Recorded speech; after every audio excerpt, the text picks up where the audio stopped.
Testing 1, 2, 3, testing 1, 2, 3. This is Radio Free Mormon on the air, broadcasting behind enemy lines. Tonight's episode, The Boy Who Kicked Conspiracy Theories. Well, it has been a very interesting few weeks here at Radio Free Mormon and also at Mormonism Live. Now, The Boy Who Kicked Conspiracy Theories is the title of tonight's show, and the boy doing the kicking is me, RFM, and also Bill Reel. And the conspiracy theory that we have been kicking over and over again for the last few weeks is the conspiracy theory that Joseph Smith did not practice polygamy.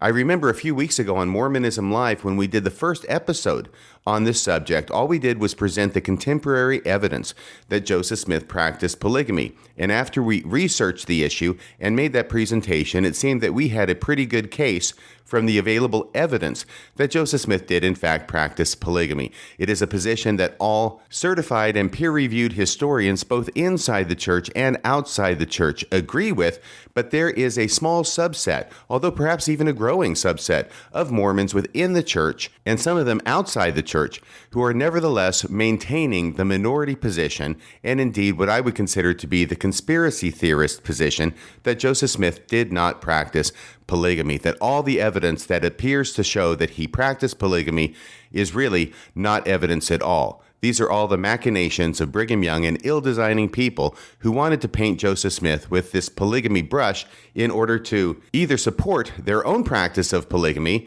or just to defame Joseph Smith. There were a lot of comments that were made to that episode, and then sometime after that episode aired, one of the most prominent polygamy deniers, Michelle Stone, posted a response video of about 2.5 hours in which she attempted to respond to the evidence that we set forth. That ended up in my issuing a podcast 1 week ago explaining why it was that I felt that Ms. Stone's response to our evidence was not persuasive to me personally. Well, that led to a 6-minute video by Michelle Stone later that same evening of last Sunday, in which instead of addressing the evidence I brought forward and addressing the reasons that I did not find her arguments persuasive, she engaged in a 6-minute emotional podcast, which was largely based upon ad hominems, that I was dishonest in my response to her, that I had misquoted her, that I had intentionally or unintentionally misunderstood her arguments. I took that 6-minute video from Ms. Stone and posted it on my own Facebook page so that people who follow me there could listen to what she had to say and weigh that in the balance. Now, behind the scenes, Bill Reel has been working with Ms. Stone and communicating with her and 2 other prominent polygamy deniers in order to see if they will come onto the show of Mormonism Live and talk about their theories, and we can talk about why it is that we do not think that their theories hold water.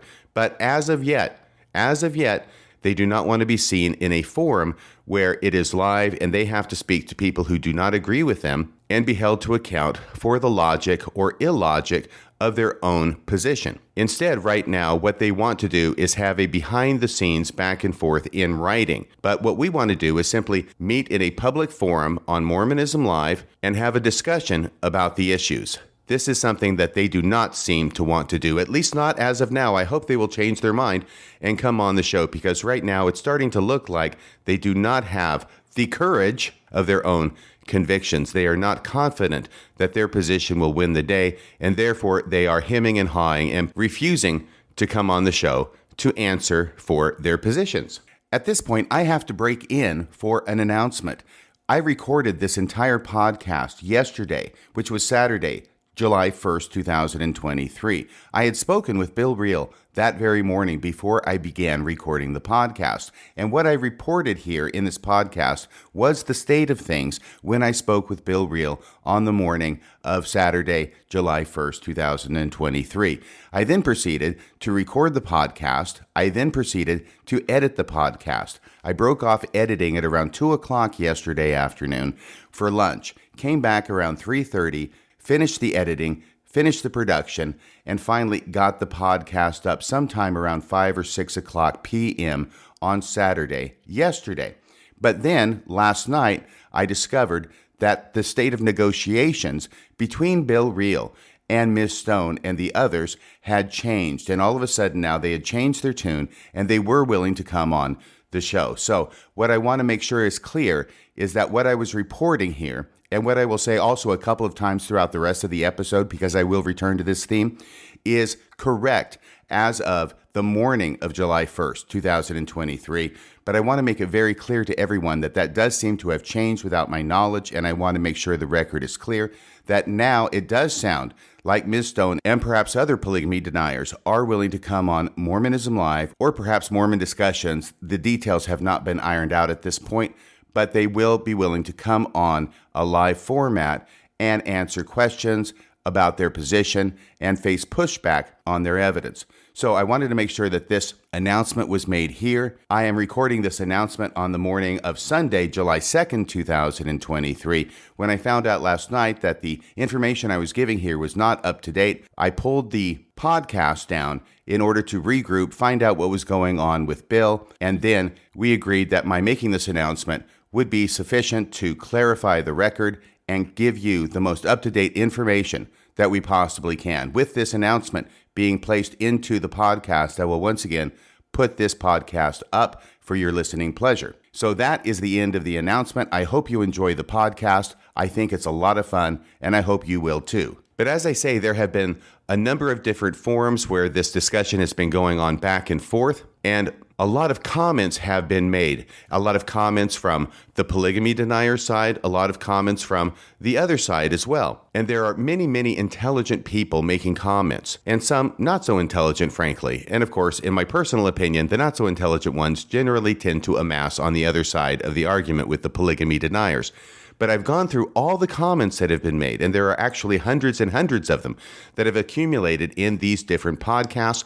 I culled a number of those comments that I think are representative of both sides of the issue, and I wanted to share them with you here today. But before I do that, I want to tell you about something that Maven told me on the phone, which I think was a very, very interesting point that she made, because as Ms. Stone has said, her number one reason for not believing that Joseph Smith practiced polygamy is that there are no children. She says there are no children, or at least no known children, and this is correct, from any of Joseph Smith's polygamous or alleged polygamous relationships. I had mentioned in my response that John C. Bennett, who everybody agrees was engaged in spiritual wifery and having sex with a lot of different women, also has no children from any of those relationships. And so it would seem that if having children is the absolute evidence that has to be had before it can be demonstrated or believed that some individual practiced plural marriage, where are John C. Bennett's children from his extramarital affairs?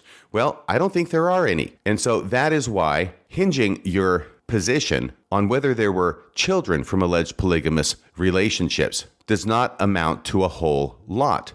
If there's an individual like John C. Bennett, who everybody agrees had these relationships and had no children, how is it that Joseph Smith having no children means that he was not practicing extramarital relationships in the form of plural marriage? But the point that Maven brought up was really, really interesting, and she likened it to contemporary instances of individuals who are actually convicted of sexual crimes, whether it's Bill Cosby or whether it's Jeffrey Epstein. These men were convicted of having sexual relationships with other women. And at no time, Maven observes, at no time do we hear people saying, well, you have to show us the children they had from these sexual relationships. Otherwise, we're not going to believe that they actually engaged in these sexual relationships. Nobody says that. And the reason they don't say that is because it makes no sense. Yes, we can find people guilty in a court of law beyond a reasonable doubt of having sexual relationships with women and children. And in the vast majority of those cases, there are no children that proceed from that sexual union. No children at all. And nobody says, unless you show me a child from this relationship, I'm not going to believe that this relationship actually occurred. So I thought that was an excellent point for Maven. I wanted to throw it out here for public consumption because I think she makes a very good point.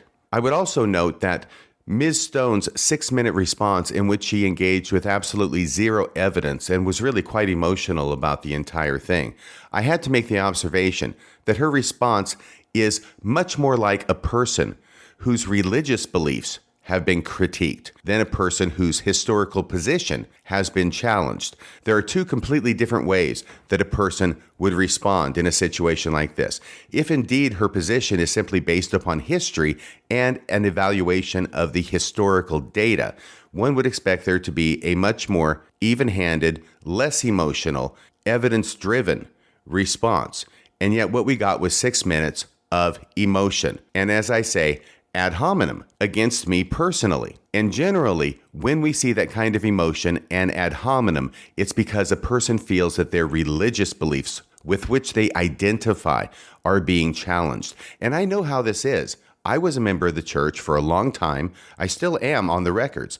But I remember back in my TBM days that I identified so much with being a Mormon and with Mormon beliefs about different things that if another person were to criticize a certain belief or tenet of Mormonism, I took it as a personal attack on myself. And that's because I identified myself so much with Mormonism that an attack on Mormonism was an attack on me. A critique of Mormonism was an attack on me. And this is what I see playing out with Michelle Stone's response to my podcast. And Ms. Stone's reaction reminded me of one of my favorite quotes from Alf from the 1980 sitcom when he said, "Wow, point out one fatal flaw in a person's belief system and they take it personally." Well, that's what I see happening here. Fatal flaws in Ms. Stone's belief system regarding Joseph Smith practicing polygamy have been pointed out, and she is indeed taking it personally. So let's go to some of those comments that have come in from different listeners from both sides of the aisle. Now, you may remember that at the beginning of my last episode, which was 2.5 hours, I'm not going to go 2.5 hours today, I promise. I will not go 2.5 hours today. But I had mentioned an earlier episode that I had done where I had brought up the subject of polygamy, and then there was a back and forth in the comments section from an individual who denied that Joseph Smith practiced polygamy. Well, I went back and I searched the records, and I found this exact back and forth, which I want to start off with today by reading to you. It was in Radio Free Mormon, episode 169, titled "A Bad Defense is the Worst Offense," Part 1. It was a podcast I did with Jonathan Streeter, and we did talk about polygamy at length in that particular episode. Well, two individuals came out in the comments section, one named Pam and the other Andre, to take issue with the idea that Joseph Smith practiced polygamy. And I responded as follows: "Hi, Pam. I will address this response both to you and also to Andre, who expressed a similar point of view. Thanks for sharing your thoughts with us. I have encountered this line of thinking from others, including my good friend, Rock Waterman, the line of thinking that Joseph Smith did not practice polygamy, obviously. I don't want to go into a lot of detail here, but let me just offer a few thoughts, similar thoughts to those I have mentioned to Rock Waterman. Contrary to your assertion, there is documentation that Joseph Smith practiced polygamy that does not date to after his death. The first and only issue of the Nauvoo Expositor is one example. So is the diary of William Clayton, which mentions Clayton acting as scribe while Joseph Smith dictated the revelation on plural marriage. The documents Jonathan Streeter and I talked about relating to Joseph's plural marriage to Sarah Ann Whitney can be added to the list. But those committed to the fringe theory that Joseph did not practice polygamy must weave an ever-enlarging and ever more complicated conspiracy to account for these historical documents, as well as the multitude of documents and affidavits that date after Joseph's death. I remain unconvinced that the theory of a vast conspiracy with Brigham Young at the head of the cabal was responsible for carrying out polygamy behind Joseph Smith's back. The idea that Brigham Young wanted to overthrow Joseph Smith, and some theorize he even orchestrated Joseph's murder, does not fit with the historical data indicating Brigham practically worshipped the ground Joseph walked on. At bottom, the theory posits that Joseph did not practice polygamy, but was so feckless and oblivious he did not realize it was being practiced right under his nose by his closest associates in church leadership. Neither paint a flattering picture of Joseph. I mean, if Joseph were really a prophet, wouldn't God have told him about what this secret chamber was plotting behind his back? This is a thumbnail sketch of my thoughts on the subject. I am open to being persuaded otherwise, should convincing evidence be produced. But as things are at present, the evidence seems overwhelming that Joseph introduced polygamy and practiced it himself. A lot. I put a little smiley winky face after that. A lot. Consider this. The reorganized LDS Church was built on the idea that Joseph Smith did not practice polygamy. That was the huge dividing point between the reorganized church and the LDS Church. The reorganized church fought the evidence until finally, in the 1980s, I believe, even they had to finally capitulate and admit that yes, in the face of overwhelming evidence contradicting their foundational tenet, Joseph Smith did practice polygamy. And if the reorganized church had to finally admit it, then I must conclude they found the evidence overwhelming indeed. I certainly do not want to impose my beliefs on you, Pam, or Andre. I would never dream of doing so. But to my mind, arguing that Joseph Smith didn't practice polygamy is along the same lines as arguing that the Apollo 11 moon landing was a fake. You have to ignore or explain away a mountain of evidence against your position, while at the same time inflating and generally mischaracterizing and misusing the few tiny bits of evidence that support your position. Just my opinion, though. Take it for what it's worth. Thanks for listening, RFM. So that was my attempt to describe 3 years ago my position on the subject based upon the limited research I had done as of that point. Interestingly, Andre responded to my post on May 16, 2020 by saying, RFM, no one has ever set foot on the moon. I couldn't believe it. I say that people who believe that Joseph Smith did not practice polygamy are generally the kinds of people who think that the Apollo 11 moon landing was a fake. And here comes Andre, who believes that Joseph Smith didn't practice polygamy. And he's going to say, yes, he does believe the Apollo 11 moon landing was a fake. He goes on. No one has ever set foot on the moon. If you still believe that lie, you're more brainwashed than you were when you were in the cult. Brigham did not worship the ground Joseph Smith walked on. The way he treated his sons when they came in their mission to Utah proved that, as did his hatred for Emma and attempts on William Smith's life. None of which, of course, have anything to do with his feelings toward Joseph Smith, but to other people who were related to him. Seems like a bit of a non sequitur, but Andre continues. It's become more obvious you haven't done research on what you derisively deemed fringe and conspiracy theories. I hope one day you'll look back on your stupid Apollo and Brigham apologetics like you do with your stupid apologetics from RFM Rides Again. 50 years ago, you would have been sitting here telling us Brigham didn't have Danite murderers and wasn't involved with Mountain Meadows massacre. Sorry, but conspiracies and secret combinations are real, and your ancestors were warned specifically for a reason. Wake up. So that's Andre's response to me on this comment thread at Radio Free Mormon 3 years ago. This is why I responded to Andre with this brief comment. Dear Andre, are you actually saying you believe the Apollo 11 moon landing was a hoax? If so, I have no more questions. I rest my case. And Andre goes on in his response, and I'm not going to read his entire response because it is typical conspiracy theorist blather, but it begins with this remarkable sentence. Andre, in responding to me, says, you really believe that a bunch of former Nazis and Masons went to the moon in 1969 and 1970?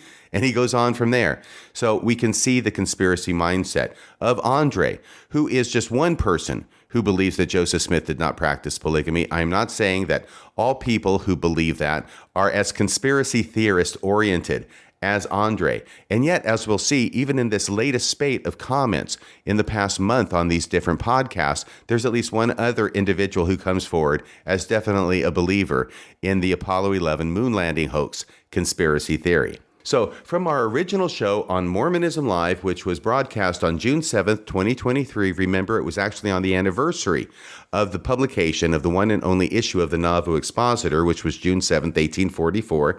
June 7th, 2023, Bill Reel and I were on the show with Lindsay Hansen Park and Brian Buchanan presenting our evidence.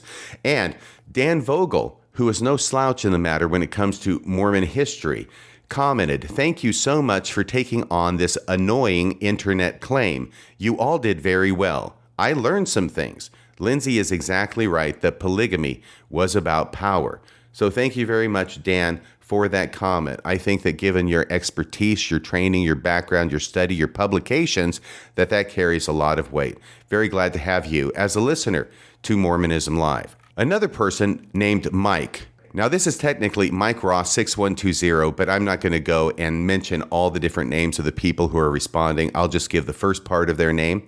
Mike says, "This is a bombshell. I had convinced myself Joseph Smith did not practice polygamy. I'm just rocked right now."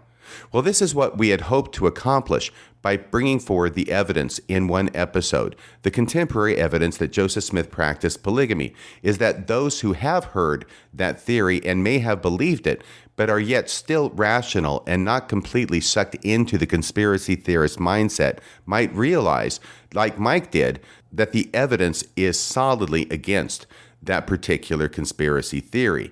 And he apparently is open to changing his mind. He says he's just rocked right now. I don't know what happened with him after that. Hopefully he'll continue looking at the evidence and basing his conclusions on the evidence together with logical and rational thinking. Randy says the guys addressed this subject because of the recent phenomenon of Utah Mormons advocating the view that Joseph Smith had nothing to do with polygamy and that it was instead practiced by some of the apostles in violation of Joseph's teachings. You see, Randy's making this comment because a number of people were saying, why are you even having a podcast about this? Nobody believes this. Everybody knows that Joseph Smith practiced polygamy. In fact, the church has even admitted that on its own website in a church essay that came out a number of years ago. There were people who were wondering why we were talking about it. They were unaware of the fact that there is a substantial and growing number of Mormons who believe exactly that. So Randy's explaining why it was that we were covering it. He goes on, some of the proponents, i.e. of Joseph Smith not practicing polygamy, also assert that some of those sinful apostles conspired to have Joseph killed, that Brigham Young concocted the Revelation 132 after Joseph's death, that everybody in Nauvoo who said that Joseph was polygamy's originator were evil people who wanted to kill him, that William Clayton was in cahoots with those adulterous apostles and wrote those entries in his personal journal to frame Joseph, and that all of the Mormons who went west were pressured by Brigham to falsely state that they had been introduced to polygamy by Joseph Smith. Every one of those items is ridiculously wacky, but that is exactly what they believe. Their problem is that they worship Joseph Smith, so they reject all evidence which tarnishes their view of him as a demigod. I think that was a great summary of the conspiracy theorist position by Randy, and also in that last sentence, a great rationale for why it is that they seem to have difficulty dealing with the evidence that contradicts their position. Because what happens is when they are confronted with evidence that contradicts their position, they don't try and engage the evidence so much as they try and find a way to work around the evidence. And their way of working around the evidence is frequently coming up with extremely unlikely stories that almost certainly never happened and that are not supported by the historical record as a means of trying to wave away contradicting evidence without actually engaging it. Mona Lisa says, I am embarrassed to admit that I bought into the Joseph Smith fought polygamy story for years, which kept me believing in the church longer than I would have otherwise. This podcast episode is very needed and helpful for anyone who is also using that conspiracy theory to make themselves feel okay about the horrible truth of Joseph Smith's lies, deception, coercion, and manipulation. Amen to that, Mona Lisa. Now we come to another comment from the other side of the position. This is by a person with the name B.B. Barham. In responding to Maven, this person says, I did listen to the whole episode. I think Maven had said, did you even listen to the episode? And this person responds, I did listen to the whole episode. I find the contraception/abortion point unconvincing, i.e. why it is that Joseph Smith has no children from polygamous relationships, at least so far as we know now. If you look into what they actually had access to, the methods were largely ineffectual or dangerous. There's a reason modern birth control was the springboard for the sexual revolution in the 60s. People did not have good methods of preventing pregnancy before that? And when exactly do they address the fact that none of the women or their families write about the marriages until decades later, or the legitimacy issues with the William Clayton journals? Now, in response to that, an individual named Team Poseidon responded to that particular comment and said, well, simply stating, I find the contraception abortion point unconvincing does nothing but tell us about your state of mind. John C. Bennett was actually somewhat famous for being a physician with a specialty in gynecology. Willard Richards was basically a pharmacist. Both were close to Joseph Smith during the relevant time period, the first part of the 1840s. While I wouldn't dismiss the issues you raise out of hand, I think you exaggerate the relative strengths of the arguments on your side versus the evidence presented for the other side. Here are some questions I've asked to several people in your camp on the Joseph Smith and polygamy origination issue. So far, nobody has answered. And I've seen that Team Poseidon has posted this in different places in these different podcasts. And indeed, I don't see anybody trying to respond to it, because what he's doing is he's looking at the two wives. You've got Joseph Smith and Hiram Smith, who are thick as thieves. They're tied at the hip, and both of them are allegedly practicing plural marriage. The historical record supports it. But of course, Emma does not go west with the saints. She does not follow Brigham Young. She stays behind, and she then is part of a church, the reorganized church, that teaches that Joseph Smith did not practice polygamy. And this is used by the polygamy deniers as evidence that Joseph Smith did not practice polygamy. Of course, they use that as evidence. But what Team Poseidon does is he says, okay, there's Emma over there who stays behind. But what do we do with Hiram's wife, who did not stay behind, but went west with the saints? Here's what he says. So far, nobody has answered. Maybe you will. Number one, doesn't it seem odd that Hiram Smith's family, Hiram arguably being the person closest to Joseph Smith and his constant advisor and confidant, doesn't it seem odd that Hiram Smith's family followed Brigham Young and the polygamists, with Hiram's direct descendants being prominent in church leadership, including two prophets/presidents, that would be Joseph F. Smith and Joseph Fielding Smith, both of whom come through Hiram Smith's line. So two prophets, several patriarchs. In fact, all the patriarchs were through Hiram Smith's line. That's why they all had the last name Smith. The patriarchal priesthood and the patriarchal office was a lineal office before it was discontinued by the LDS Church back in the 1970s. So several patriarchs, and even the current acting president of the Quorum of the 12, that's Elder Ballard, who also comes through that same line. Number two, isn't it odd that the key leaders of the Brigham Young faction, literally all, were placed into their positions of power and authority by Joseph Smith and sustained in such positions by him right to the end? And number three, wasn't Joseph Smith's hasty and violent reaction to the Nauvoo Expositor's first edition, which purported to expose Joseph Smith's secret teachings on polygamy, wasn't his response to that more consistent with the actions of a guilty man than of an innocent, aggrieved prophet who would have had his own platforms for clearing his name if his name could be cleared? So there in number three, of course, what Team Poseidon is saying, why did Joseph Smith react to the publication of the Nauvoo Expositor by having it declared a nuisance, using his position as mayor to do so, and then having the press destroyed? That does indeed sound more like what a guilty person would do rather than what an innocent person would do. That's a good point. Those are all three very good points from Team Poseidon.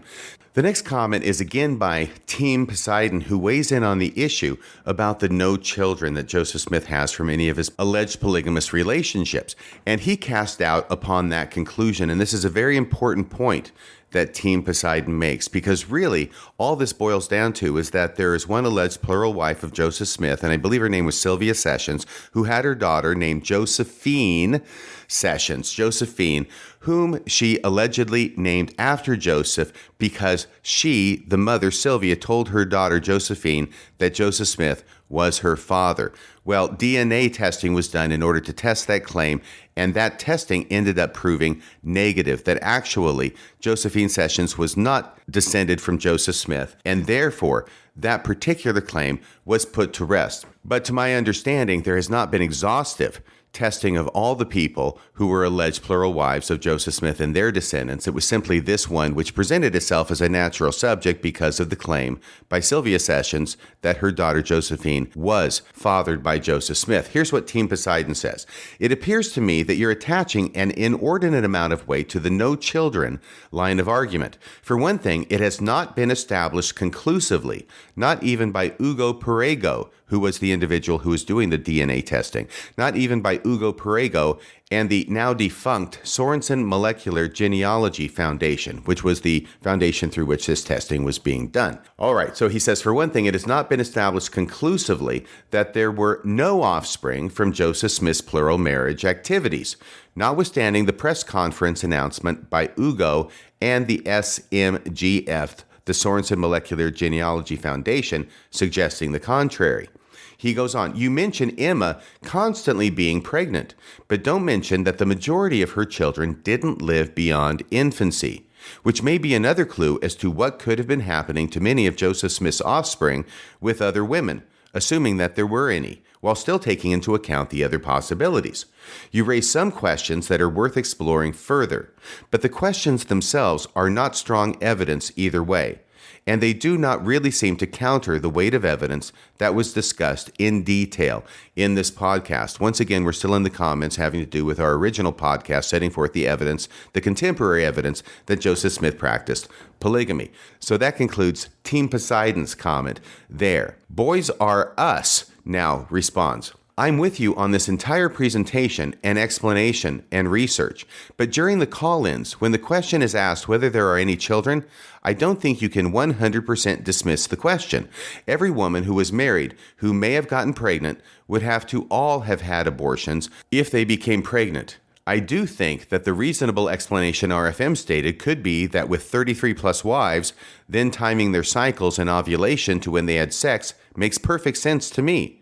This is an answer I can agree with as to why there weren't any other children to Joseph Smith. Joshua says, this was so important. A lot of people are moving to the side that Brigham Young rewrote the history and Joseph was a true prophet, though fallen. I feel like this is a soft landing for people deconstructing but can't let go. I was there for sure at one point, and I know that I have family members that are there right now.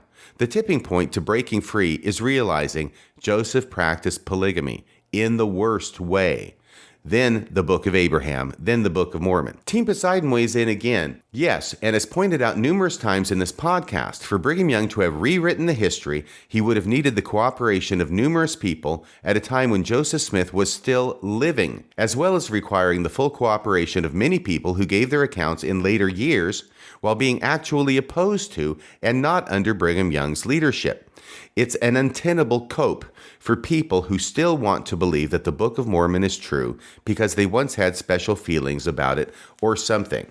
Now, this is an important point, and once again, Team Poseidon recognizes, I recognize, Bill recognizes that there were steps taken and instances, indeed, where Brigham Young later on rewrote the church history, and generally that was done in order to cement his claims and the claims of the 12 apostles to leadership in the church, which they had by this point in time taken over. There is no indication of which I'm aware at present of Brigham Young rewriting the history in order to substantiate doctrinal claims, but rather it's about power and leadership and the claims to power and leadership of the 12 and of Brigham Young himself to lead the church. Indeed, if Brigham Young were engaged in a practice of rewriting the church history in order to support doctrinal ideas that he had later on, I would think that he would have rewritten the history to insert the Adam God theory into the mouth of Joseph Smith. Now, why I say that is because we know that later on in Utah, Brigham Young, starting in 1852, starts enunciating the Adam God theory, which he will continue to enunciate and talk about over and over again until his death 25 years later in 1877, and he takes the remarkable step of introducing the Adam God theory into the lecture at the Veil in the St. George Temple, which was the only temple that was in operation at that time. We know from his writings that Brigham Young attributed the doctrine of Adam God to Joseph Smith. He said he learned it from Joseph Smith. So under those circumstances, it would have made a great deal of sense for Brigham Young, if he's going to be manipulating the church history to support his doctrinal innovations, to have put that into the church history and have Joseph Smith teaching Adam God, but he never does that. There is nothing in the church history where Joseph Smith can be seen as teaching the Adam God theory. So all I'm saying is that we have a case where Brigham Young definitely would have had the motive, the reason, and the wherewithal to rewrite church history to support his Adam God theory, and yet he doesn't do that. And because we have that example, I think it's similarly unlikely to expect that Brigham Young would have rewritten church history in order to support his views on polygamy. Seeking Light and Truth, who appears to be coming from the other side, has two quotes that they want to give in their comment. One is from Joseph Smith. I had not been married scarcely 5 minutes and made one proclamation of the gospel before it was reported that I had 7 wives. I am innocent of all these charges. What a thing it is for a man to be accused of committing adultery and having 7 wives when I can only find one. I am the same man and as innocent as I was 14 years ago, and I can prove them all perjurers. And that's from Joseph Smith, History of the Church of Jesus Christ of Latter-day Saints, Volume 6, pages 410 and 411. Now, I'm sure that Joseph Smith was speaking hyperbolically here. He was speaking with an exaggerated sense of things in order to try and drive home a point. But if we're to take him at face value, he's actually admitting here that accusations against the Church of Polygamy go back even before the 1835 original edition of the Doctrine and Covenants, which has Section 101 in it, which denies these allegations of polygamy. He's backdating those allegations 5 years beyond that to 1830, to the inception of the church itself, and saying that Joseph Smith himself has been accused of polygamy for 14 years. He's making the statement in 1844, so all the way back to 1830. That is remarkable, if indeed we can take it at face value. Why is it that Joseph Smith would be accused of polygamy for 14 years? And what were the circumstances that were causing people to accuse him of polygamy for such a long period of time? That is an interesting question. And then this other quote from Israel A. Smith, who apparently was the president of the Reorganized Church and grandson of Joseph Smith, in a letter to Pamela Price dated September 17th, 1956. Now, I can't verify that this is correct. All I'm doing is reading the comment, but President Israel A. Smith is quoted here by Seeking Light and Truth as saying, Joseph Smith was the greatest victim of fraud and conspiracy of the last 500 years. Nothing like it in recorded history. He was simply lied about when something had to be done to justify Utah Mormon polygamy. And once again, that's from the grandson of Joseph and the president, I'm presuming, of the Reorganized Church. Now, the key here is the date, 1956. Remember that this is the same church who held this position and yet reversed their position in the 1980s when the evidence became overwhelming and they had to admit, historically speaking, that yes, Joseph Smith did practice polygamy. So the fact that Israel A. Smith is writing this in 1956, who is president of the same Reorganized Church, which is going to reverse course in the 1980s, does say something. I'm not sure it says what Seeking Light and Truth wants it to say, but it does say something indeed. iCaramba says this, given this video's attention to evidence and detail, I assumed this post was facetious.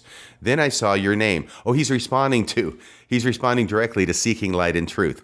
Given this video's attention to evidence and detail, I assumed this post was facetious. Then I saw your name. Polygamy deniers tend to have grandiose names about the truth. So this makes me think this post is basically you clutching your teddy bear. Seeking Light and Truth responds, I believe Joseph Smith. You're free to believe what you want. But once again, this comes down to we're going to believe Joseph Smith. We are going to privilege whatever Joseph Smith says, and whatever he says is true when he's denying polygamy, and anybody else, and there's a lot of them who say he was practicing polygamy, they're all liars. Joseph Smith is the only one telling the truth. Everybody else is lying about Joseph Smith. So we get an insight there into the thinking process of this commenter. Chris says, Joseph Smith polygamy deniers are akin to flat earthers. I was a missionary for the LDS Church when I first encountered other kinds of Mormons who, to my surprise, to my great surprise, believed in this conspiracy theory.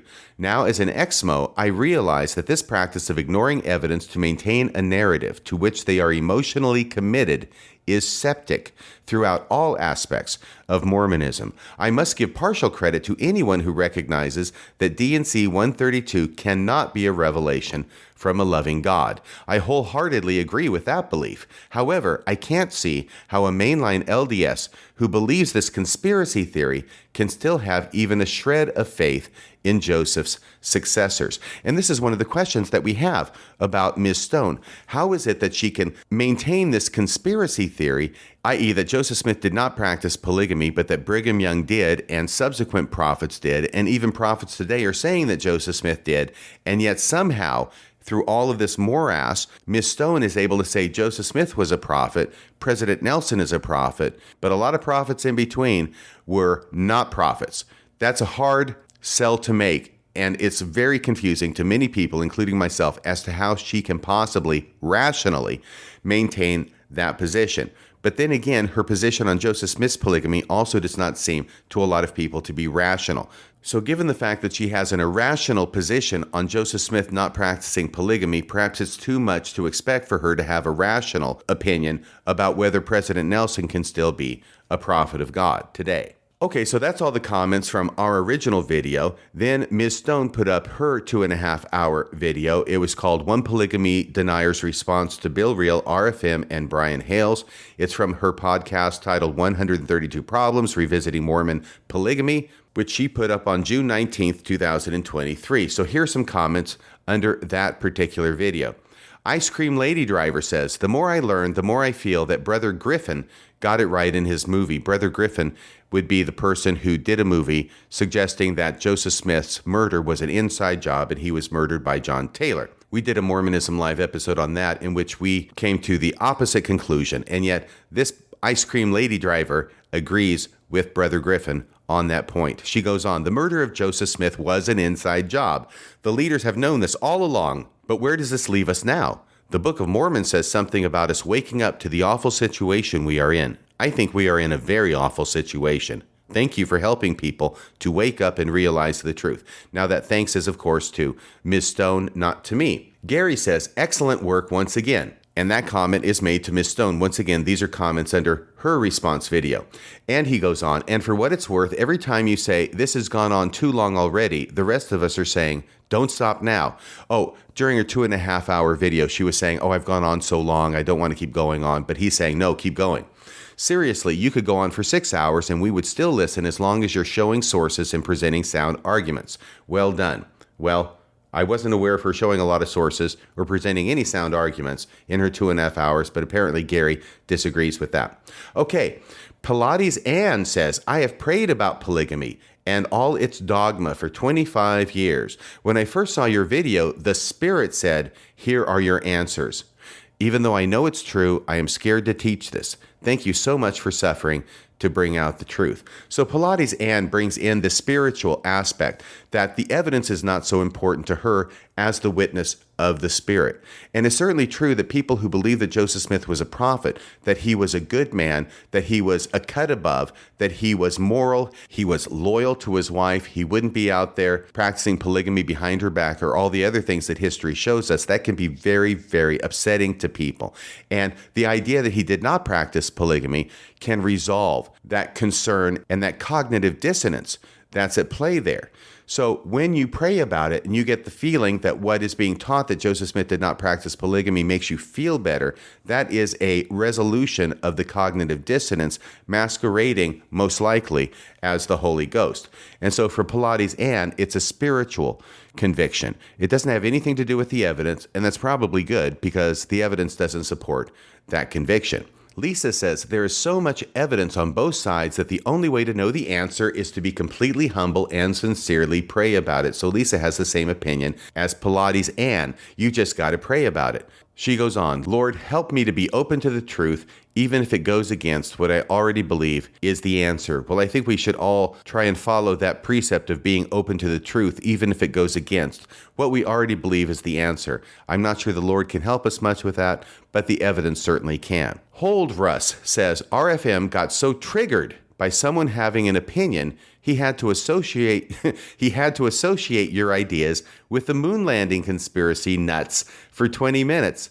Well, all I did was give an example, and I actually read it earlier on in this podcast with Andre, that yes, moon landing nuts can and do believe that Joseph Smith did not practice polygamy. They're both conspiracy theories, and they both attract conspiracy theorists. And once again, I'll say, I'm not saying everybody who believes that Joseph Smith did not practice polygamy also believes that the moon landing was a hoax. I'm just saying that there's an overlap there in that Venn diagram. And the overlap between the two connecting circles is pretty large. I Carumba comes in to say, RFM proved beyond any reasonable doubt that the contents of DNC 132 existed in Joseph Smith's lifetime. Oh, I almost forgot. I did another episode that I forgot in the timeline. And the episode was that I just looked specifically at this issue of the 3 affidavits in the Nauvoo Expositor and how they reflect every single material aspect that is contained in Section 132.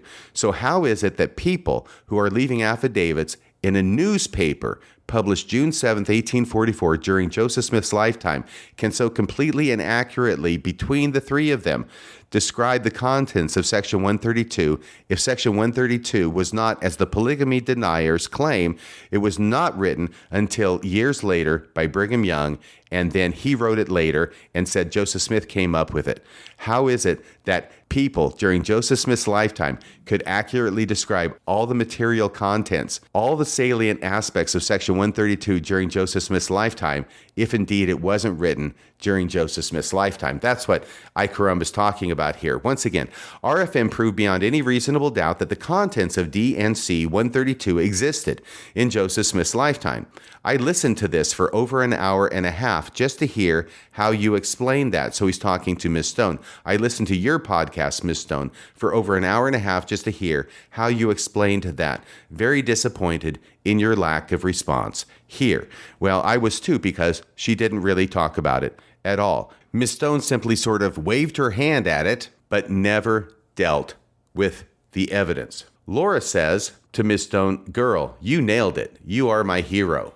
End of the Fed says, "I must say I am surprised. While I have not watched many of your videos," to Ms. Stone, "the ones I have watched were pleasant.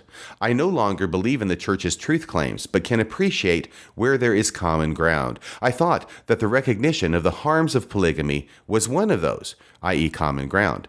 But I am shocked at learning that you don't believe that Joseph Smith practiced polygamy. No, I haven't watched the whole video yet, but I will get through it. It's a long video that it seems like you have taken a lot of time to prepare. I am perplexed at how one can still hold on to LDS truth claims in the modern day without accepting a grand apostasy if Joseph Smith and the following prophets weren't following divine command. The evidence of Joseph Smith and polygamy is overwhelming, and the LDS Church admits much of it. I mean no offense, but I am curious and hope to see how you come to your conclusions." So once again, somebody saying the evidence is overwhelming about Joseph Smith practicing polygamy and wondering how Ms. Stone can still claim to believe that President Nelson is a prophet in light of her position on Joseph Smith and Brigham Young and polygamy. The Chinny comes in and says, "I was really excited to listen to this. Then my mood quickly changed. The arguments here are frankly just weak. It is, I suspect, about as good an argument as you can make, considering the historical evidence and the facts." Once again, that comment directed to Ms. Stone, and I agree. Her arguments are frankly just weak. The Daily Dump says, "Really appreciate the response video, Ms. Stone." I'm adding the Ms. Stone just because I want to make it really clear who these are directed toward. "Really appreciate the response video, Ms. Stone. Struggled to get through the panel's discussion points. Made it about 3/4 of the way through and couldn't stand it anymore. I turned on YouTube Bigfoot stories instead because they are more rational and better document on this subject than those guys." So apparently the Daily Dump thinks that Bigfoot stories are better documented than the evidence that we put forward showing that Joseph Smith practiced polygamy. The implication that the Daily Dump finds the existence of Bigfoot more likely than Joseph Smith practicing polygamy speaks for itself. Once again, we have this conspiracy theorist mindset at work, and every now and then popping up in the comments. Dan Vogel came in and made a comment on Ms. Stone's video. What he said was, "First half hour of nothingness. Then you use the no children argument, including Josephine Lyons, which you missed the whole point of. Sylvia, i.e. Josephine's mother, Sylvia Sessions, Sylvia thought Josephine was Joseph Smith's daughter because she was having sex with both men, i.e. both Joseph Smith and her husband. This was a case of polyandry, where Joseph Smith had married Sylvia Sessions, even though Sylvia Sessions was married to somebody else. That's why Dan says, Sylvia thought Josephine was Joseph Smith's daughter because she was having sex with both men. That's the only reason for her mistake. Case closed. Lila Tuller comes in and says, I hate to tell you this, Miss Stone, but Joseph was trying to hide what he was doing. That's why he never spoke of it. That's why Emma denied it. She was terribly embarrassed of what her husband did. You're thinking is suspect anyway, because you were hailing the virtues of polygamy before, i.e. she had a position that polygamy was great and of God before. That's what Miss Stone said in her video. So, Lila Tuller concludes, so why should we listen to you now? Jessica says, I'm so sorry you feel such a strong need to spend so much time and energy defending Joseph Smith. Once again, this is directed to Ms. Stone. It must be exhausting. I hope someday you can find some peace and let common sense prevail. Please keep in mind, crazy people rarely think they are crazy. People in cults do not think they are in a cult. Valentine says, amazing agreement between the two camps. Oh, this is when she's responding to Ms. Stone saying that she finds it suspicious that people like Brian Hales or Richard Bushman, who are very pro-LDS and very much believers in the LDS church, that they would come to the conclusion that Joseph Smith practiced polygamy, and that people such as myself and Bill Reel, who are not apologists for the church, come to the same conclusion. Now, Ms. Stone finds that to be suspicious. She finds it evidence of another conspiracy that's going on between all of us. But what this commenter named Valentine says is, amazing agreement between the two camps? Not so amazing, just logical consensus. You see, to Ms. Stone, it's suspicious that we come to the same conclusion, whereas an objective person would be more likely to say, if people are coming at it from two completely different positions and they come to the same conclusion, then it's actually more likely that the conclusion is correct. Okay, so now we go on to my rebuttal to Ms. Stone's response. This was from last Sunday, June 25th, 2023. I titled it, No Ma'am, That's Not History. And yes, that was the title of a pamphlet response by Hugh Nibley to Fawn Brody's book, No Man Knows My History. And the reason I took that title was because, first off, it was so on point, because Ms. Stone's attempted history is not history at all. And the other thing that made it funny was that even though it's the same title that Hugh Nibley, an apologist for the church, used against Fawn Brody, who was anything but. She was out there trying to get out the real history on Joseph Smith in this book she wrote back in 1945. The fact is that Fawn Brody herself was one of the main players in bringing to light the fact that, yes, Joseph Smith practiced polygamy. So using the same title from Hugh Nibley's book against Fawn Brody was an irony too delicious for me to resist. And in response to my video there, where I set forth why it was that I found Ms. Stone's responses to our evidence to be unpersuasive, and I played a number of clips of her explaining what it was that she was saying and her position. Here are some responses to that video. Howie says, RFM, how you listened to Ms. Stone's podcast 3 times is beyond me. It's that type of arduous research that keeps me a subscriber. Well, thank you very much, Howie. I appreciate that. And yes, I did listen to Ms. Stone's podcast 3 times, and I wanted to do that, even though it wasn't an easy task. It was 2.5 hours. You'd make that 3 times, it's going to be 7.5 hours by my math. It wasn't easy, but I wanted to do it in order to try my best to understand the arguments she was making so I could respond to them as appropriately and as responsibly as I possibly could. Rebecca, Biblioteca says, I listened to it 1.5 times. In other words, talking about Ms. Stone's response. I listened to it 1.5 times and still have a headache. And Edmund says, in response to Rebecca, who would have thought you were such a hater? I'm surprised to see this comment coming from you. So I don't know why it makes Rebecca into a hater just to say she listened to a 2.5 hour podcast 1.5 times and she still has a headache. But apparently, in the mind of Edmund Patak, that makes her a hater. This is one of those things that happens, once again, where you critique a certain position or say something that is not in line with what is supposed to be the accepted conspiracy theorist wisdom, and immediately it's an attack. It's an attack on them personally. You become a hater, and therefore you can be disregarded. This is what happens. in the conspiracy theorist mindset. You don't agree with me, that means you hate me, and because you hate me, that makes you a hater, and because you're a hater, that means I don't have to listen to anything you say. So this is how contrary evidence is typically dealt with among conspiracy theorists. Deeper Thing says, I've only heard the excerpts RFM included here. Oh, the excerpts of Miss Stone explaining her position. I've only heard the excerpts RFM included here, and I feel like I've permanently lost a few IQ points. Thank you, RFM, for your sacrifice that spared the rest of us the painful firsthand experience. Well, you're welcome, Deeper Things. I do that twice a year when General Conference rolls around as well. Oh, here's Maven. Maven weighs in. And once again, these are comments made in response to my rebuttal to Ms. Stone's podcast. She says, I haven't been able to make it through the whole thing. RFM made fun of me for it. It's a lot of bias, projection, persecution complex, motivated reasoning, and thought-stopping techniques. Bill has invited her on to refute our points, but I will call this one like I did for Jacob Hansen. She is not capable of genuine dialogue. Well, you may be right on that, Amazing Maven, and she may not be capable of any dialogue whatsoever, because it sounds like that is breaking down, and that is not going to happen. Not because we don't want it to happen, but apparently because she, Ms. Stone, does not want it to happen. KSA Stamp says, I must say, this tit-for-tat with Michelle Stone is very entertaining. Well, I hope you're finding this entertaining as well, since the tit-for-tat continues. Both sides are taking themselves oh so seriously. Moi? Seriously? RFM, you do have a positive talent for lobbing firebombs into Mormonism. Thank you very much. You are like the dentist who starts a root canal without Novocaine.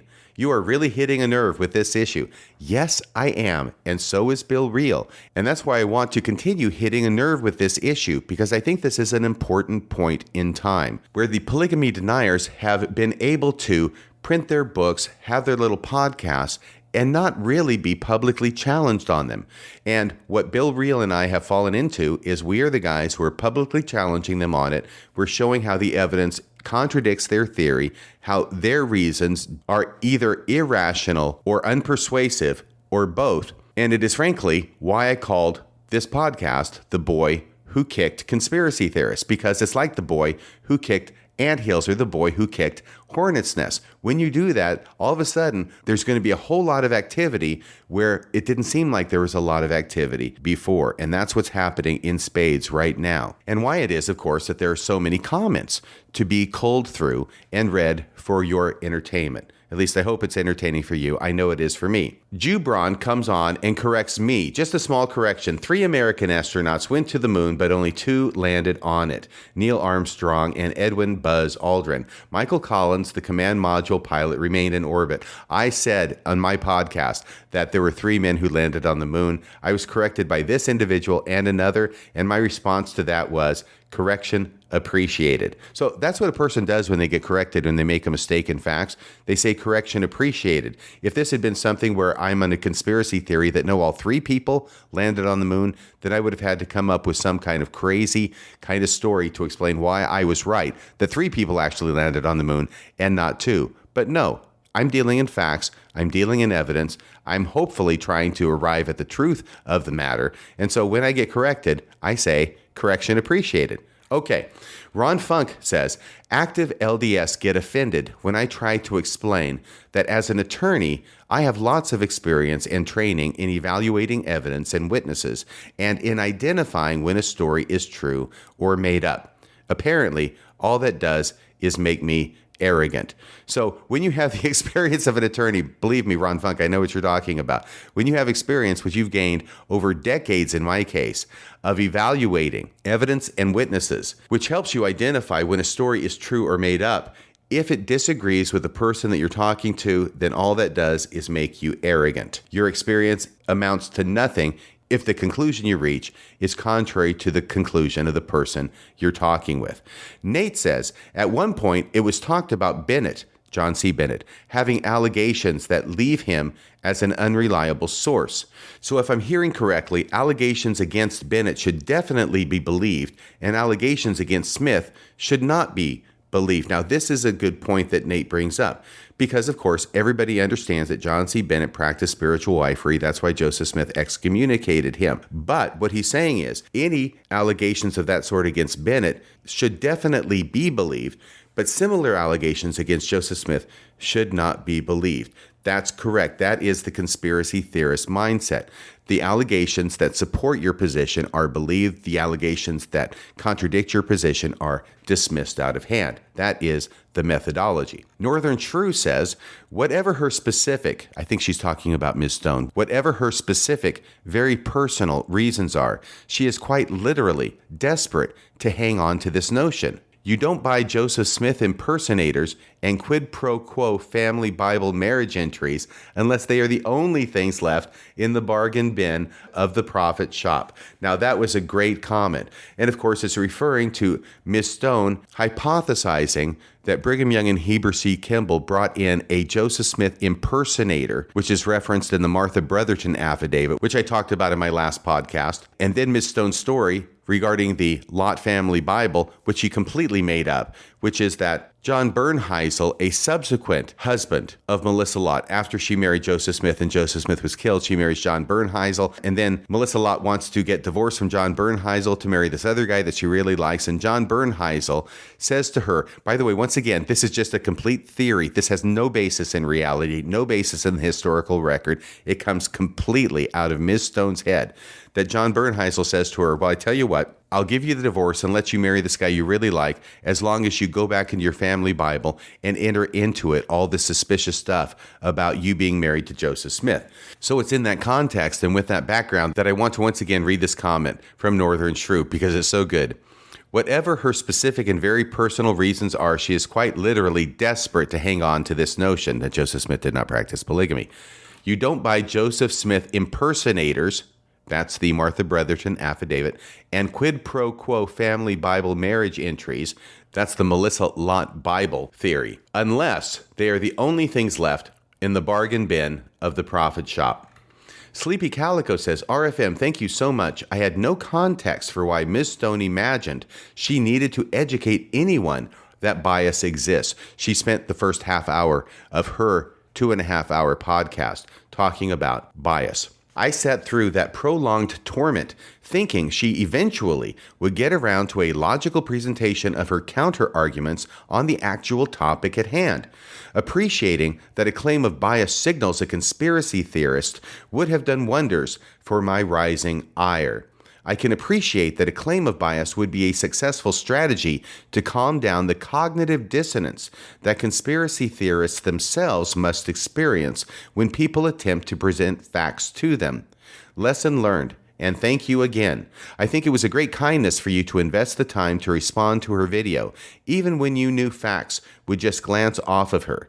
Actually, I think your effort was heroic. Wow. Well, thank you very much, Sleepy Calico. I don't know if it was heroic, but it certainly was time-consuming, and I will confess to being very, very frustrated with having to listen to her podcast 3 times in order to try and make as much sense as I possibly could out of the arguments she was trying to make. Lisa says, it's really interesting because the more I sincerely tried to understand and be open to polygamy, the more depressed I became about the matter.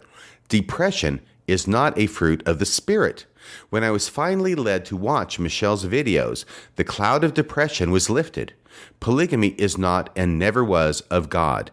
I'm so grateful to not be weighed down by the false doctrine of polygamy ever again. The truth shall set you free. So once again, we see how trying to quell one's cognitive dissonance on the subject of Joseph Smith practiced polygamy can be satisfied if one adopts the conspiracy theory that Joseph Smith never practiced polygamy.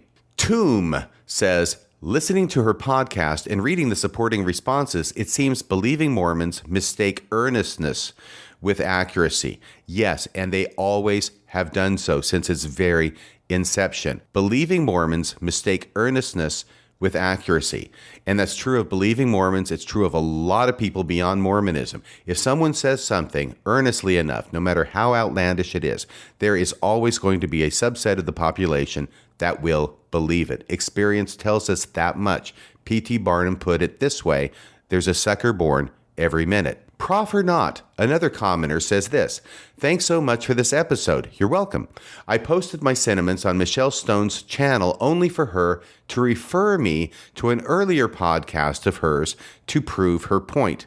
I decided that a subsequent response was not worth it, despite her baseless stance. Frustrating, to say the least." Yes, this is an old tactic as well, and apologists use it too, which is instead of just answering your question, you would think if you have a question, you can answer the question pretty simply. But no, the answer is not forthcoming. The answer is not to answer your question. It's to refer you to something else, some other book, some other podcast, so that you can understand what the answer is. While another podcast can certainly go into further detail regarding a certain answer, it is no substitute and no excuse for not answering the question directly yourself when asked. I agree with that. Mega John says, "I have listened to a lot of arguments claiming that Joseph Smith did not practice polygamy. After all their evidence is presented, none of it definitively proves that Joseph did not teach and or practice polygamy. In the end, their tautology always boils down to this." Now, this is important and insightful. In the end, their tautology always boils down to this. Number one, no true prophet would commit polygamy. Number two, Joseph Smith was a true prophet. Number three, therefore, Joseph Smith did not commit polygamy. If you cannot see the factual and logical flaws in this argument, I'm not going to explain them to you. You need to lay aside church history and study logic. In other words, I don't believe in the reductionist argument.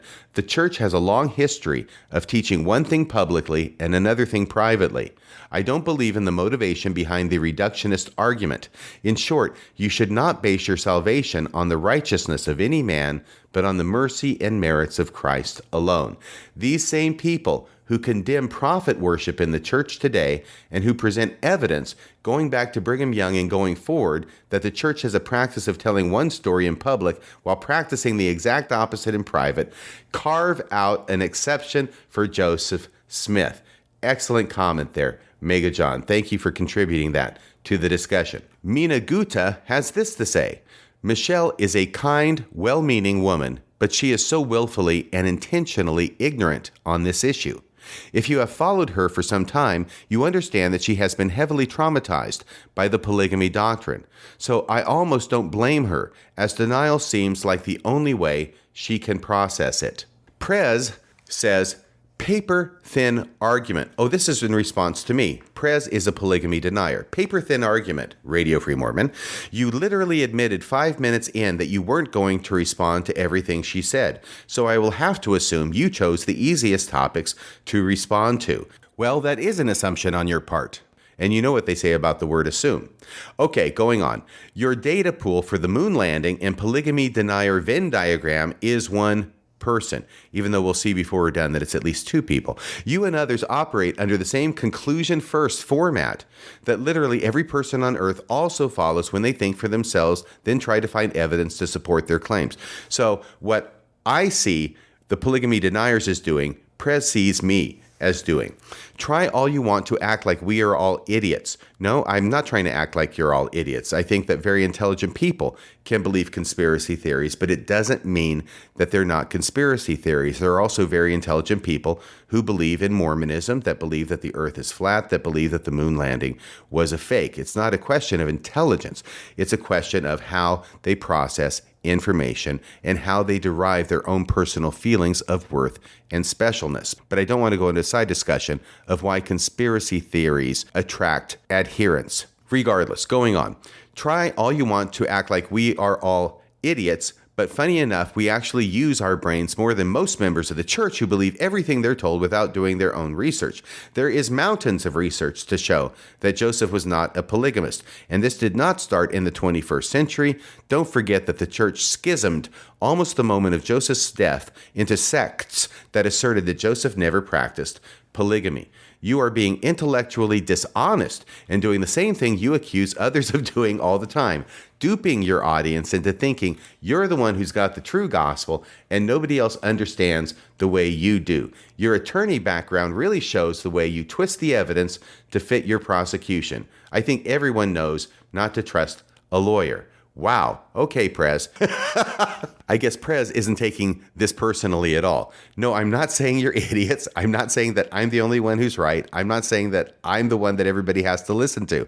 All I'm doing is putting forth the evidence and saying why it is that it leads to the conclusion that it seems to lead to from my point of view. But once again, when you're dealing with people who believe things as a religious belief, even that simple process can look like a personal attack. And Prez, who just wrote that comment, seems to be feeling that way as well. Okay, so that's all the comments then from my response. But then Miss Stone put up her 6-minute reaction video, which was later that same day that I had released my response, last Sunday, June 25th, 2023. She got back from some hike or something, I think she said, and she wanted to respond to my video. And the title of her video there was, RFM said, "What?" with 4 question marks. Blessed light. Wow, that person who earlier commented that polygamy deniers tend to have grandiose internet names appears to be holding true. This one is called Blessed Light.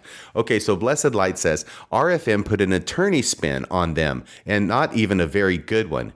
Any of us who also work in the legal field recognized that in the first 5 minutes. His career change makes sense. So once again, going to insult me and my legal skills instead of dealing with the actual issues. Once again, very, very common for people who hold a belief in a religious manner to feel attacked when that position is critiqued and then lash out with the ad hominems. Way to go, Blessed Light. Rick Stewart says, keep your chin up. This must be to Miss Stone, to her 6-minute video. Keep your chin up. If you can get Brian Hales and RFM upset on the same issue, you know you are onto something. Okay, so this is a great logical argument. If you can get Brian Hales and RFM upset, then you are right. Well, I don't know if Brian Hales is upset. I haven't talked to him about this. He hasn't talked to me about this. I know we hold the same position on this issue and different positions on a host of other issues. But on this issue, we have the same position. I'm not upset at all. I'm kind of amused and entertained by the whole thing. I don't know how Brian Hales feels. But even if I were upset, the very idea that Brian Hales and RFM getting upset means that you're right is a remarkable display of the absence of logic. Chris says, hi, I have listened to both you and RFM's podcasts. I have to say that RFM makes better and more clear arguments.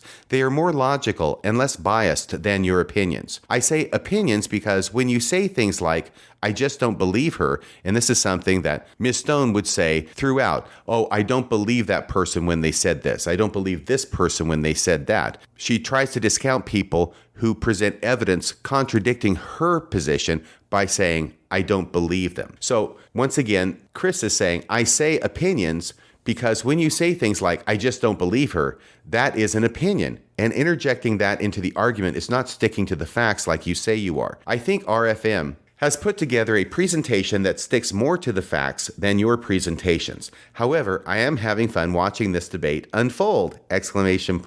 Trey, T-R-E-S, says, agreed. For me, if Joseph Smith wasn't a polygamist and conspirators won control of the church, then it can't be true. If Joseph was a polygamist and put so many women through hell just for his own gratification and taught other men how to be polygamists, then the church is also not true because God couldn't have wanted that.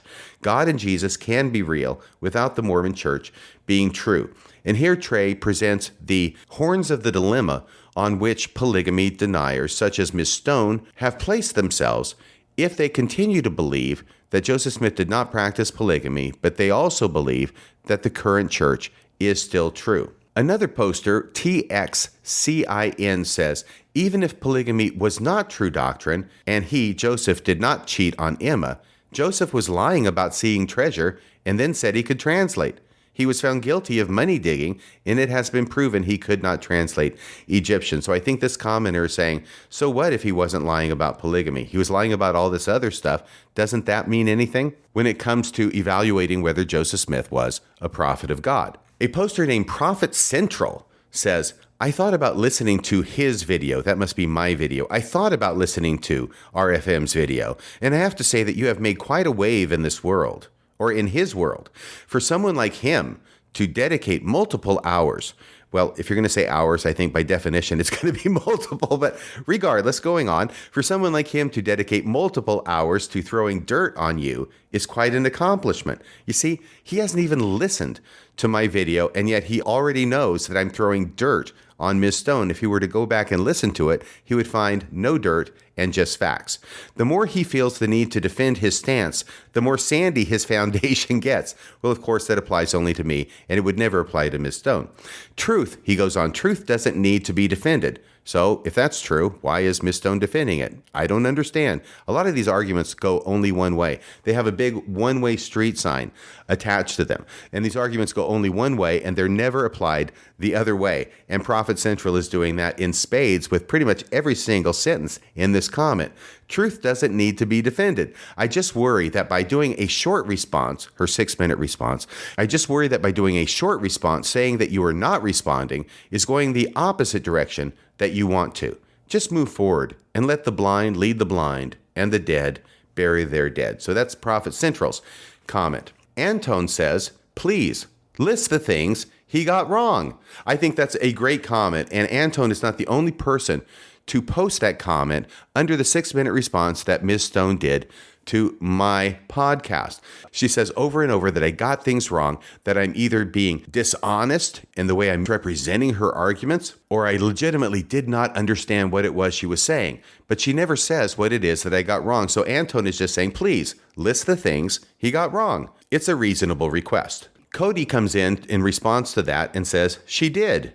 That list is quite short. This next commenter has a strange name, LSCHYROMYS, but this commenter says, RFM addressed some of the inconsistencies I noticed in your podcast, particularly the disparity between how you treat Joseph and Brigham, the lack of Brigham's polygamous children in Nauvoo when you make a big deal about Joseph not having any, how you believe what John C. Bennett said about Brigham, but not Joseph, etc. You also haven't addressed all the evidence that the content of DNC 132 was leaking out in Nauvoo and clearly being attributed to Joseph. RFM may have misrepresented you in some way, but I would want to hear specifics.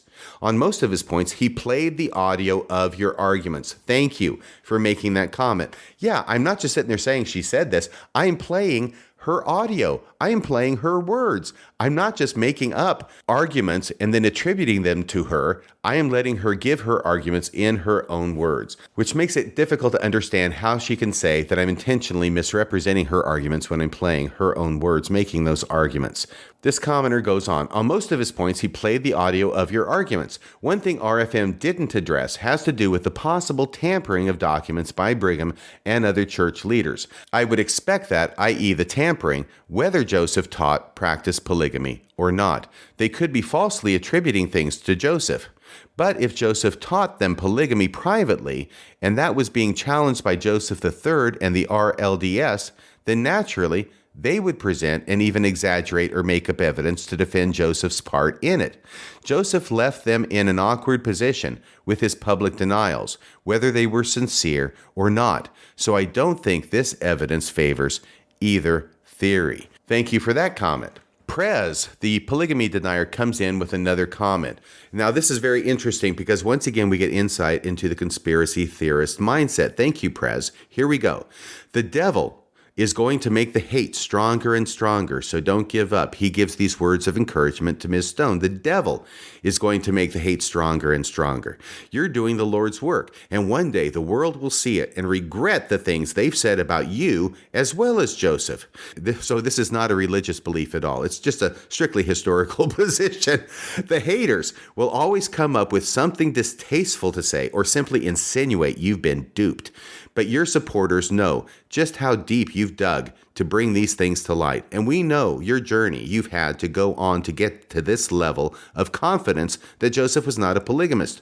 Tell those haters you've got 200 hours of content they need to watch before they say you've been duped. Yeah, this is another common tactic. You got 200 hours, you got to go listen to it all before you can have an opinion on the subject. That would be like me saying I've got 286 episodes of Radio Free Mormon and 135 episodes of Mormonism Live, and you've got to go back and listen to all of it before you can have a discussion with me. That's BS. Okay, going on. The devil. Wow, there's a lot of devil in this comment. The devil is the master of all lies, but the Lord will always shine the light on them in the end. And if we continue to do the Lord's work, he will make sure we are able to accomplish it. I will go and do the things the Lord commands. By the way, each and every one of these sentences has an exclamation point at the end of it. We will go and do the things the Lord commands. I know that he will find a way. He wants me to obey. You're ahead of so many others on this issue, and I'm happy that you are, because not many people could do it the way you do. Well, I think we're in agreement on that. Thank you once again. P.S. I just went and defended you on almost every comment on his video. So yeah, Prez has been showing up on my video comment sections as well. And of course, he's welcome to express his opinion there. Most of those people are just flat full of hate and intentional ignorance. So don't let their hateful speech get to you. Okay, so here's the reasons you don't have to listen to the alternative viewpoint according to Prez. Number 1, the devil. Number 2, hate. And number 3, intentional ignorance. Those are the 3 reasons you don't have to deal with the evidence from the other side. Thanks for making that point, Prez. Cody comes in again and says, the difference in quality between Michelle's and RFM's arguments is so obvious. Hers is horrible. No, that's actually what he wrote. Hers is horrible. Having listened to both address this topic, it's painful to listen to her trying to produce evidence on the matter, and evidence is in quotation marks. And seeing the blindness in most of these comments demonstrates how once people have a belief, no amount of sound argument and actual evidence will persuade them otherwise. Robin comes in and says, would you expect anything different from RFM? He be cray-cray. So now I'm cray-cray. So why should you listen to anything I say? I'm crazy. Another great example of the ad hominem argument. Well said, good head Fred, that's a long name, says, okay, but you need to be specific to Ms. Stone. You need to be specific instead of blanket statementing everything as he misrepresented stuff without going into details. You sound like a rambling nonsense spouter in this video. Hold yourself accountable to actually being specific and not wasting people's time with rambling. We want you to defend yourself through bringing up the actual erroneous thinking he did and then correct him. Don't just spout off blah, blah, blah, he misrepresented me without giving detail. It's annoying to do that. Stephen Rett says RFM scholarship has been weakening through the years. So even though apparently my scholarship was really strong at one point, it's getting weaker.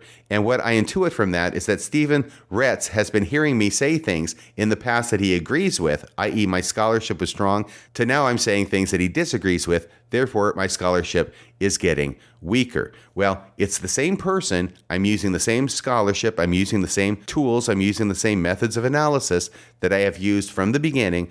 And if those same methods and tools are now being used to a subject that you have a belief in that's counter to the evidence in what I'm presenting, then maybe, just maybe you should think that my conclusions in this area that you disagree with me on may be just as sound as the conclusions that I've reached in other areas that you do agree with me on. Just an idea. Give it some thought. KSA Stamps comes in again. She says, my honest reaction is that this was the best episode RFM has done so far. So we've got the whole gamut here. We got people saying this is the worst episode I've ever done. Other people saying this is the best episode I've ever done.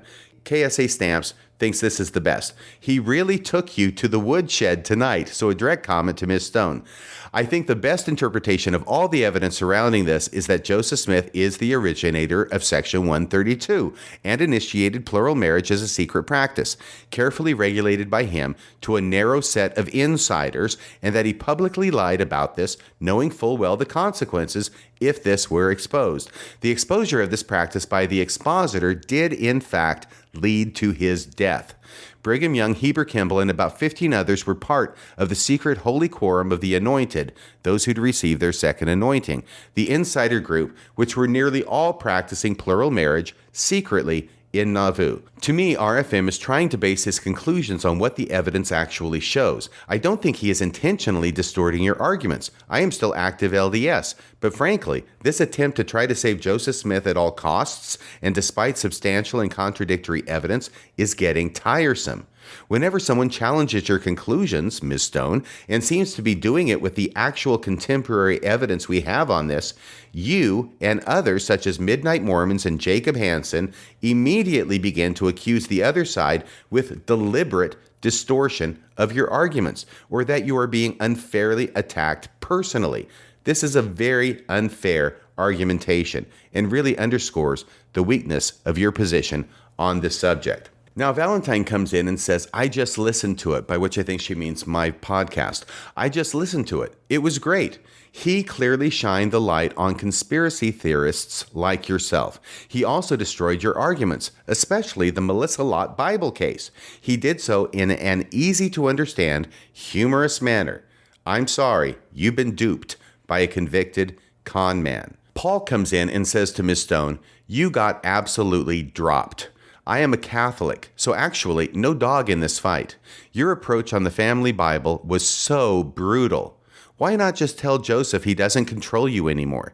By the way, your frantic hysteria says all anybody needs to know about how clearly RFM showed what you're doing and going through for what it is. It's so sad. Mosiah says, you could simply point out where RFM was wrong in his response. Instead, you're reacting as people do when they have no effective rebuttal. Okay, another good comment directed to Ms. Stone. And then there were some comments made on my Facebook page where I posted Ms. Stone's 6-minute rebuttal. Trisha Jesse says, I'm friends with Radio Free Mormon too. I just don't have the same views. Now, this was one of the most important comments. It's very brief, but it's very important what Trisha Jesse says. I'm friends with Radio Free Mormon too. I just don't have the same views. Can't we just be friends and have different views? Why is it that if we have a different view on a subject, that something is written somewhere where we have to insult each other and be enemies? I am friends with Rock Waterman. Rock Waterman believes that Joseph Smith did not practice polygamy. We've talked about it on the phone, but it doesn't mean that we're not friends anymore. We just accept that we have different positions on the issue. On top of that, I'm friends with Denver Snuffer, and Denver Snuffer has staked out a position that he believes that Joseph Smith did not practice polygamy. At least I believe that's the case. From what I've seen, that is the case, that he has that position. But we're friends. We talk on the phone every now and again. In fact, Denver Snuffer called up to invite me out to dinner on Friday, the last Friday of July, because I'm going to be down in Utah attending Sunstone. So we are very much friends, even though we have different opinions on the issue. And I think that what Trish Jesse says here, and what is further illustrated by my relationships with Rock Waterman and Denver Snuffer, could be, and hopefully would be, a pattern for everybody. We can be friends, we can be civil, we don't have to be nasty or mean to other people just because we don't share the same opinions. Oh, and then Patrick Hall comes in on my Facebook page. Now, I don't know Patrick Hall, but I love him because he's here advocating not only for the theory that Joseph Smith did not practice polygamy, but he's also advocating for the position that the Apollo 11 moon landing was a hoax. He even links to a document on my Facebook page that begins with this paragraph. Here is just a teaser of proof that NASA is a globalist-owned organization and has been a tool of deception since the beginning. I have been looking heavily into the moon landing event of 1969 and NASA in general for several years. There is a lot of good evidence for these things. There are many solid cases of NASA faking things and lying. And then there's a whole list of a bunch of conspiracy theorist nonsense. So I'm happy to say that there are more polygamy deniers than one who also believed the moon landing was a hoax. There was Andre from 3 years ago, and now we have Patrick Hall from today. And I would honestly like to do a survey of all polygamy deniers and just ask if they believe that the Apollo moon landing was a hoax, so we could see how many of those people share both of those conspiracy theorist positions. Swanee Speed comes in with a great comment. I have followed polygamy denying groups and YouTube since the church admitted Joseph Smith's polygamy to the broader church membership. I refused to believe it in the beginning. Documents began to slowly see the light of day supporting polygamy in Joseph's time by Joseph. I should have just trusted the Tanners and Fawn Brody from day one. The arguments against Joseph's polygamy rely on the same excuses. Here's my top 10 list. Blank, and by blank, she means you could insert the name of any person that you have to in order to argue your conspiracy theory position. So I'll just say so-and-so. So-and-so had it out for Joe. Number 2, so-and-so wanted to control the church. Number 3, so-and-so lied to harm the church. Number 4, so-and-so lied to justify their bad acts. Number 5, so-and-so's journals can't be trusted because they are secondhand sources or late. Once again, Swanee Speed is giving her top 10 reasons that she hears from polygamy deniers to justify their positions. Number 7, so-and-so can't be trusted because they aren't a Mormon historian. Number 8, so-and-so can't be trusted because they are a Mormon historian. Number 9, so-and-so forged that because it's not Joseph's handwriting. And number 10, my new all-time favorite, Radio Free Mormon is the new pro-Joseph Smith's polygamy prophet, and they believe anything he says. So that's a great list from Swanee Speed, synopsizing all of the arguments that are used by polygamy deniers in order to support their position by avoiding and waving away the facts. And then Michelle Stone makes an appearance on my Facebook page to make a comment in response to Paul Rodriguez. Here's what Michelle says. It's easy to claim I didn't provide any factual historical evidence. Okay, so Paul had said that Michelle or Miss Stone did not provide any factual evidence in her response to me, and indeed she didn't. But here's what Michelle says in response to him. It's easy to claim I didn't provide any factual historical evidence when RFM intentionally omits the evidence I provided, misrepresents my arguments, and refuses to respond honestly to the actual points I made and evidence I shared. I hope people will watch what I actually said. And I do too. That's why I played so much of it. I hope people will watch what I actually said. And by the way, I didn't just play it. I also said multiple times that I want people to go and listen to her whole podcast. And I gave them the name of the podcast and her name. I hope people will watch what I actually said, not RFM's dishonest misrepresentation. Now, that's two negatives there. I'm not sure if a dishonest misrepresentation ends up being an honest representation, but I'm pretty sure that's not the way she means it. I think she means it's both dishonest and a misrepresentation. And she goes on, and I hope people who watch both are bright enough to see what this really is. See, if you disagree with her, you're dumb. If you agree with her, then you're bright enough.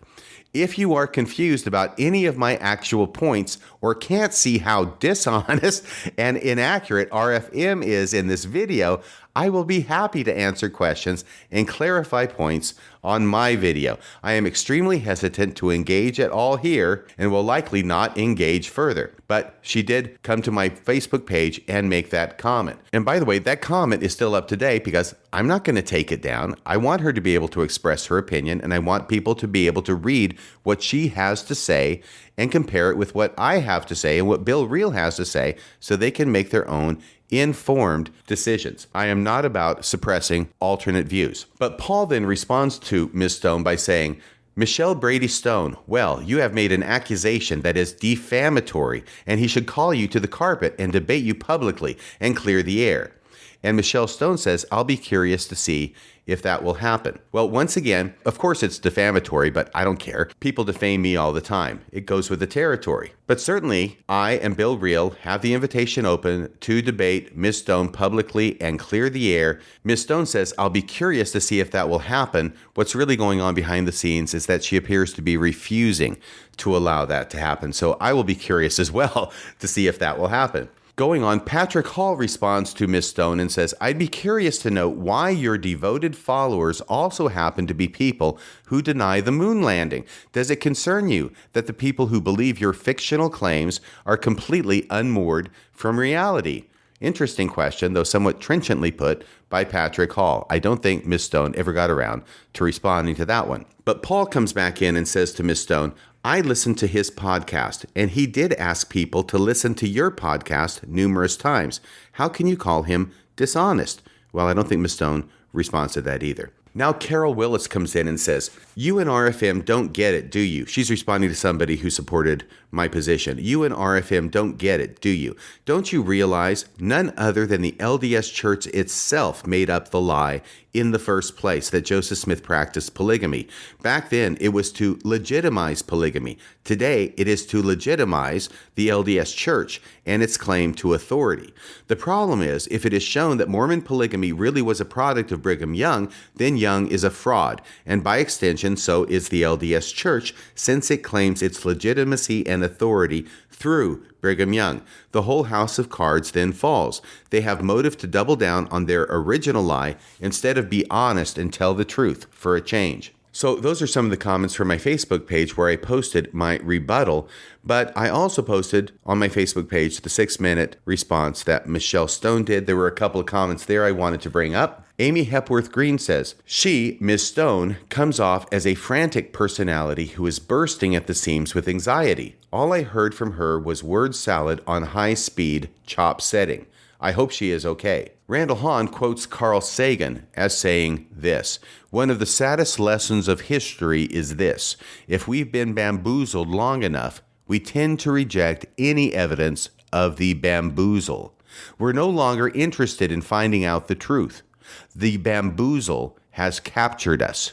It's simply too painful to acknowledge, even to ourselves, that we've been taken. Once you give a charlatan power over you, you almost never get it back. Excellent quote from Carl Sagan. Abram Randall Farr writes, in my opinion, she's not going to change her mind if Moroni stood in front of her and said Joseph Smith practiced polygamy.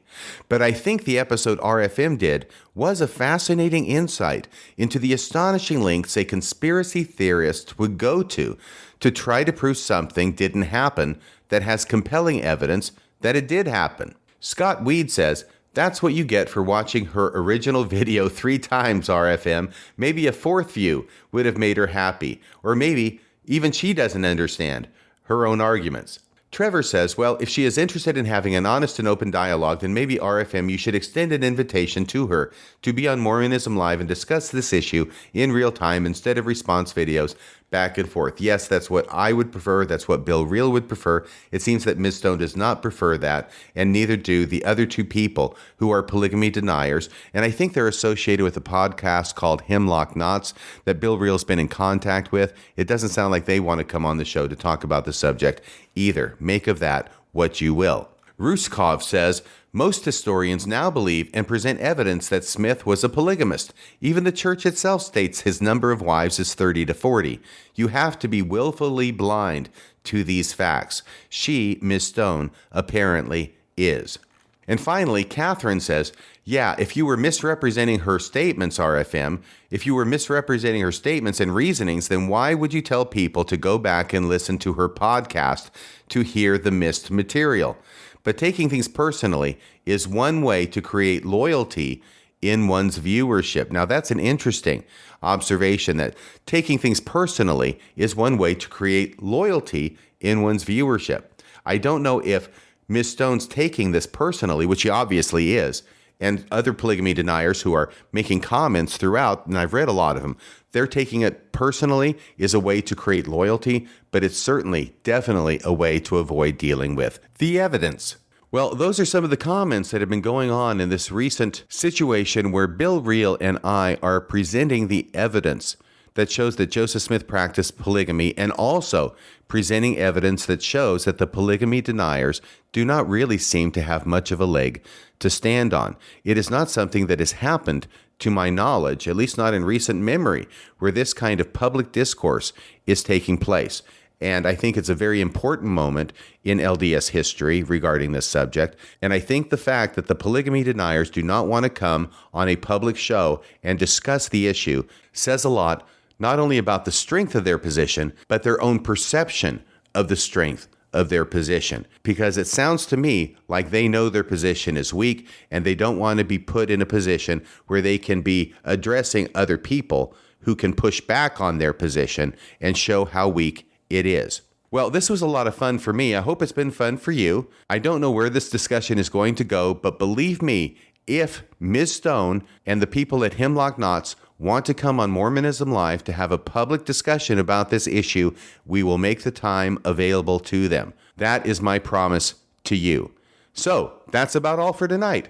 Until next time, this is Radio Free Mormon, signing off the air.